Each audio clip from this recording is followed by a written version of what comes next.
৭,৫১৫। হ্যাঁ, ঠিকই শুনেছেন। এই মুহূর্তে আমাদের ত্রিপুরা পুলিশ প্রশাসনের উপর নেমে এসেছে এক অভূতপূর্ণ সংকট।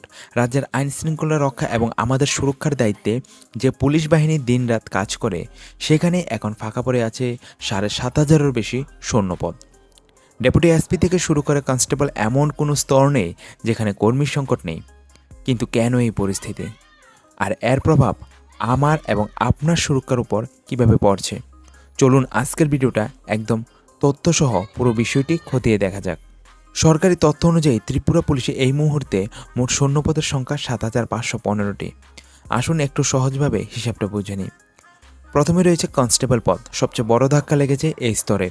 পুরুষ ও মহিলা মিলিয়ে মোট ২,২৬০টি কনস্টেবলের পদ খালি রয়েছে, যার মধ্যে শুধু পুরুষ কনস্টেবল পদ ফাঁকা রয়েছে ২,০৭৮টি। রাইফেলম্যান, টিএসআর বা অন্যান্য রাইফেলম্যান পদে শূন্যপদের সংখ্যা ১,১২৪টি।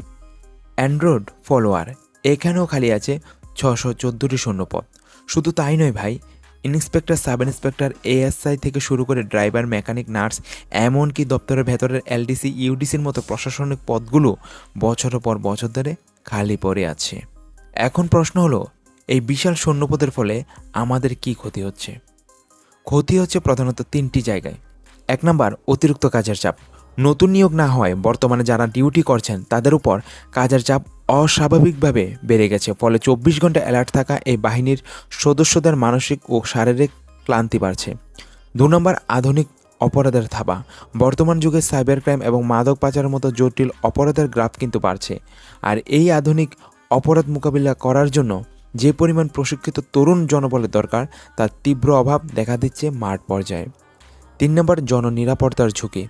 প্রশাসনিক ও মাঠ পর্যায়ে এই দীর্ঘস্থায়ী সংকট শেষ পর্যন্ত সাধারণ নিরাপত্তা ব্যবস্থাকেই এক বড় চ্যালেঞ্জের মুখে দাঁড় করিয়ে দিচ্ছে।